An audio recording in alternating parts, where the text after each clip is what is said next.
Good morning. आज का हमारा टॉपिक है Wheatstone bridge. Wheatstone bridge है क्या चीज़? Wheatstone bridge is a combination of four resistances which are connected across the four sides of a square। यानी wheat stone bridge में हमारे पास चार प्रतिरोध होते हैं जो कि किसी वर्ग की चारों भुजाओं पर लगे होते हैं।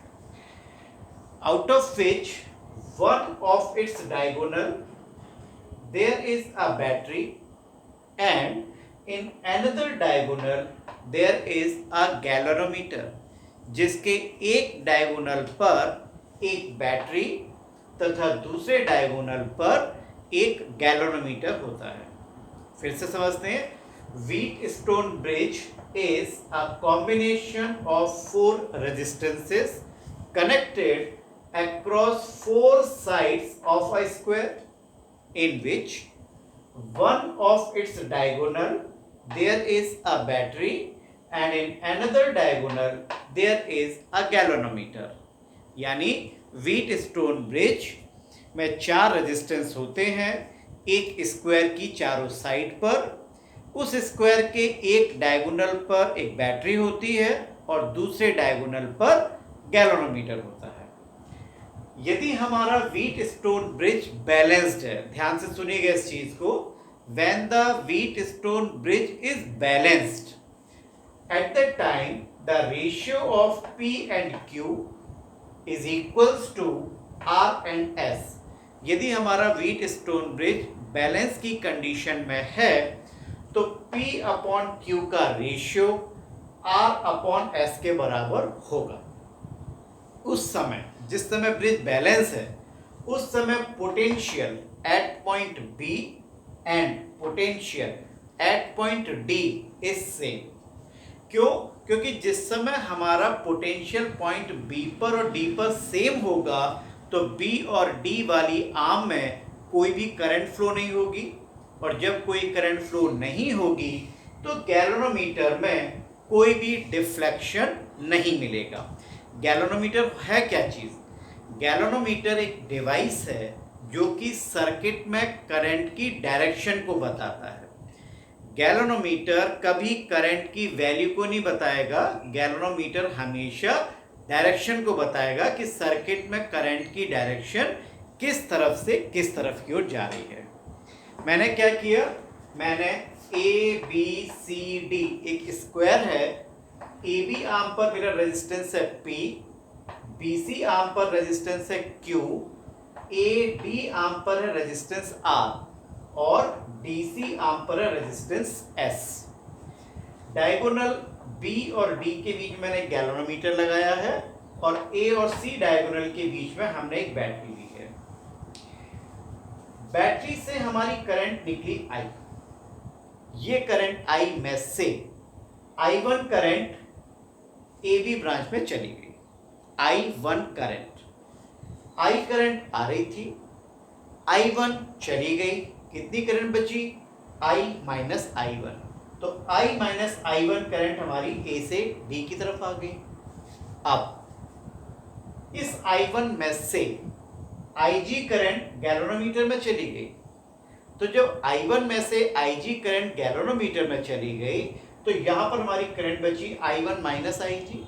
तो BC आर्म में हमारी करंट आ गई I1 minus IG। Junction rule से पॉइंट बी पर जंक्शन रूल लगाया हमने, इसी तरीके से पॉइंट डी पर जंक्शन रूल लगाते हैं। यहां से कितनी करंट आ रही थी? IG। यहां से कितनी करंट आ रही थी? I minus I1। दोनों ऐड हो गई, कितनी हो गई? I minus I1 plus IG। अब I minus I1 plus IG को और I1 माइनस IG को ऐड करिए, क्या आपकी सिर्फ करंट I बची? इसका मतलब क्या हो गया कि यहां से पॉइंट C से जो करंट हमारी निकली वो करंट वापस I आ गई। बैटरी से I करंट निकली थी और बैटरी के नेगेटिव टर्मिनल में I करंट चली गई।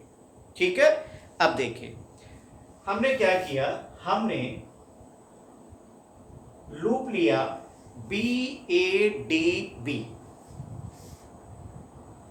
Loop BADB। किरचॉफ का लॉ लगाते हैं इसमें, किरचॉफ का लॉ लगाते हैं।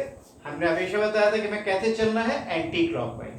हमने बी से चलना शुरू किया, हम चल रहे हैं बी से ए की तरफ, करंट जा रही है ए से बी की तरफ, यानी हमारे चलने की डायरेक्शन और करंट की डायरेक्शन अपोजिट है।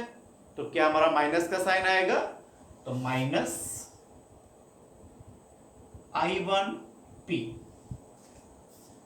माइनस I1P प्लस, क्योंकि हमारी डायरेक्शन ये है और करंट की डायरेक्शन भी यही है, तो हमारा हो गया plus I minus I1 into R।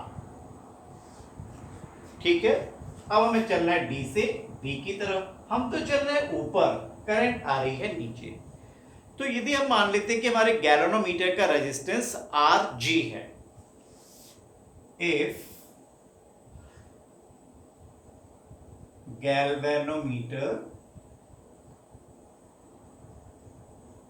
Resistance is Rg, तो ये हो गया हमारा माइनस का Ig Rg is equals to 0, equation number 1। ठीक है, अब हम किरचॉफ का लॉ लगाएंगे लूप BDC में,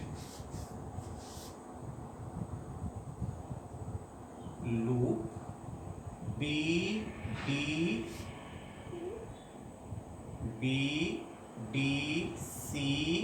और B में, BDCB। हम ऊपर से चले, so IG RG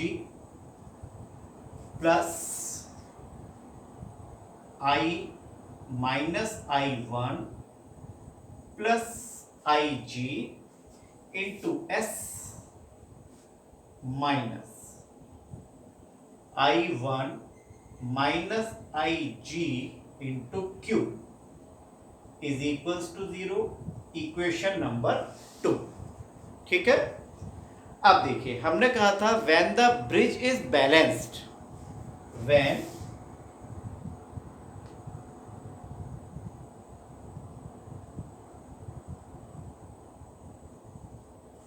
bridge is balanced then potential at point B and D are same. Potential at point B and D are same. No current will pass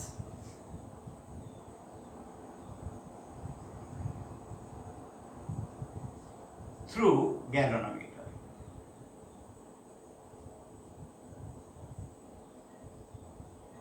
जब B point पर और D point पर हमारा potential same है तो कोई भी current pass नहीं होगी, क्योंकि करंट तभी पास होती है जब पोटेंशियल का डिफरेंस होता है। ठीक है, तो अब हमने क्या किया, यदि हमारी ब्रिज बैलेंस्ड है तो हमारा करंट 0 होगा IG। तो इक्वेशन नंबर 1 में और इक्वेशन नंबर 2 में अब हम IG की वैल्यू को रखेंगे 0। When IG is equals to 0, तो माइनस का I1P plus I minus I1 into R is equals to 0, इतना हुआ। ठीक है, माइनस का I1P और I minus I1 into R is equals to 0। ये होगी इक्वेशन नंबर 3।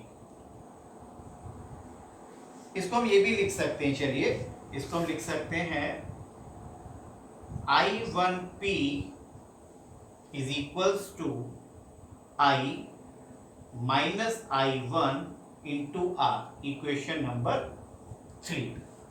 यही कंडीशन हमें लगानी है इक्वेशन नंबर 2 में, यानी इस इक्वेशन में भी हम Ig की वैल्यू को जीरो कर रहे हैं। So Ig Rg will become zero, I minus I1, Ig zero हो गया तो हमको मिला I minus I1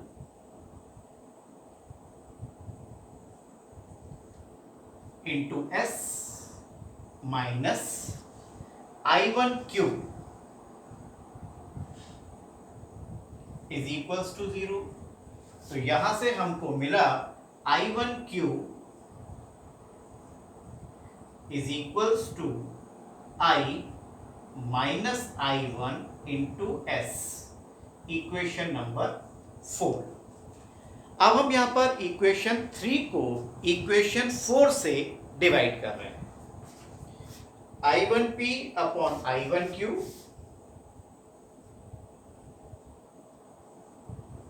divide equation 3 by equation 4। I1P upon I1 cube is equals to I minus I1 into R upon I minus I1 into S। I1 से I1 cancel, P upon Q is equals to R upon S। ये हमारी condition आ गई when bridge is balanced. जब bridge हमारा balanced होगा तो P upon Q is equals to R upon S की कंडीशन होती है। ठीक है, अब जरा मैं आपको व्हीटस्टोन ब्रिज की अलग अलग सिचुएशन, अलग अलग फॉर्म किस तरीके से आएगा, ऐसा ही नहीं है कि बस हर जगह इसी तरीके से आपको ब्रिज मिलेगा। आपको ब्रिज किसी भी और कंडीशन में भी मिल सकता है, तो उसकी मैं अलग अलग कंडीशन दिखाता हूं।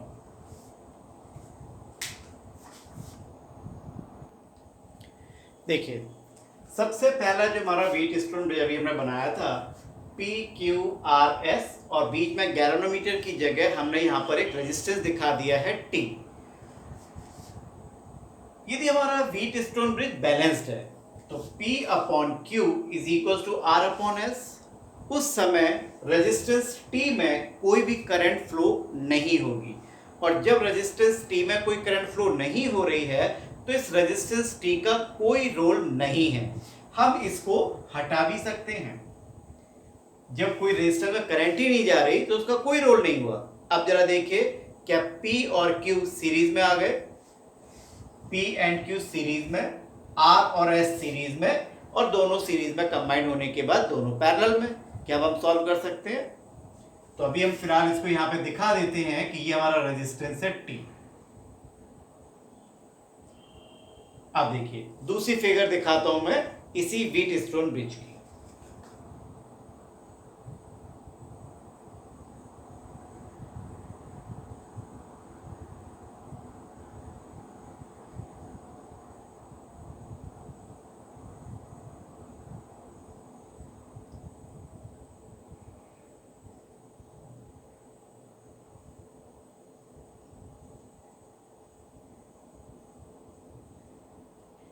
Point A, B, C, D, P, Q, R, S, T। ये फिगर और ये फिगर सेम है।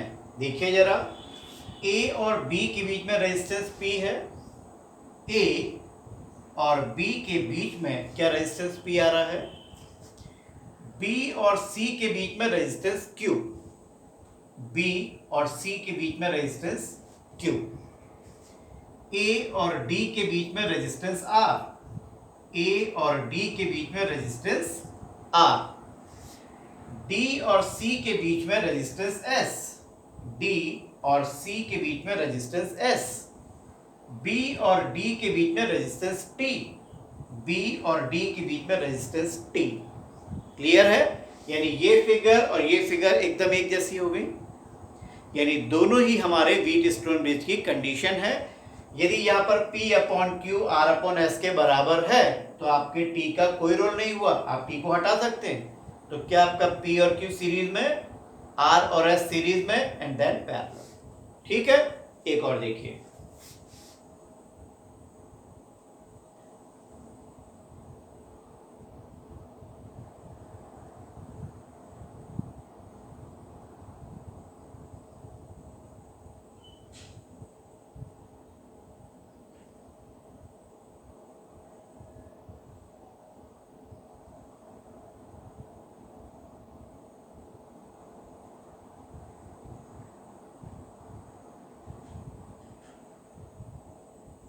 A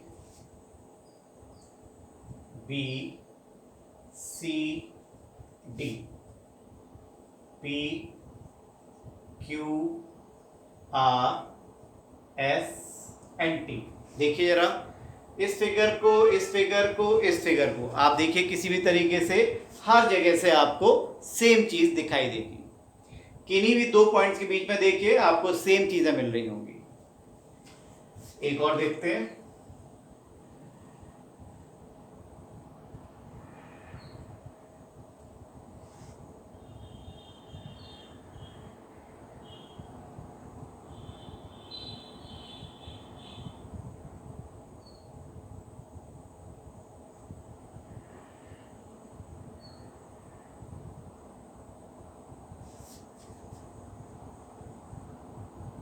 A B C D P Q R S और ये T। अब देखिए जरा, एग्जैक्टली सेम बन गई ये फिगर भी। A और B के बीच में P, A और B के बीच में P, A और B के बीच में P, A और B के बीच में P, A और B के बीच में P। ठीक है, A और D के बीच में R, A और D के बीच में R, A और D के बीच में R, A और D के बीच में R। B और D के बीच में T, BD, BD, BD, T। या देखिए क्या सारी चीजें सेम आ रही हैं, यानी ये सारे कॉम्बिनेशन जो हमको दे रखे हैं ये सारे के सारे किस फॉर्म में हैं, सब व्हीट स्टोन ब्रिज की शक्ल है। तो क्वेश्चन किसी भी तरीके से यदि आपके पास आता है तो यदि 4 या 5 रेजिस्टेंस दे रखे हैं तो कोशिश कीजिए उसको व्हीट स्टोन ब्रिज में कन्वर्ट करने की। कहीं ऐसा तो नहीं है कि वो हमारा बैलेंस व्हीट स्टोन ब्रिज दे रखा हो, और यदि वो बैलेंस व्हीट स्टोन ब्रिज है तो ध्यान रखिएगा रेजिस्टेंस T की कोई वैल्यू नहीं है, आप उसको रिमूव कर सकते हैं, और रिमूव करने के बाद आप देखिएगा कि अब उसकी फॉर्म क्या बन रही है, कौन से सीरीज में आ रहे हैं और कौन से पैरेलल में आ रहे हैं। ठीक है, अब इसके बाद जो हमारा नेक्स्ट टॉपिक होगा वो होगा मीटर ब्रिज। मीटर ब्रिज हमारी एप्लीकेशन है व्हीट स्टोन ब्रिज की, तो इसके आगे का जो टॉपिक होगा वो होगा हमारा मीटर ब्रिज। ठीक है, ओके, थैंक यू।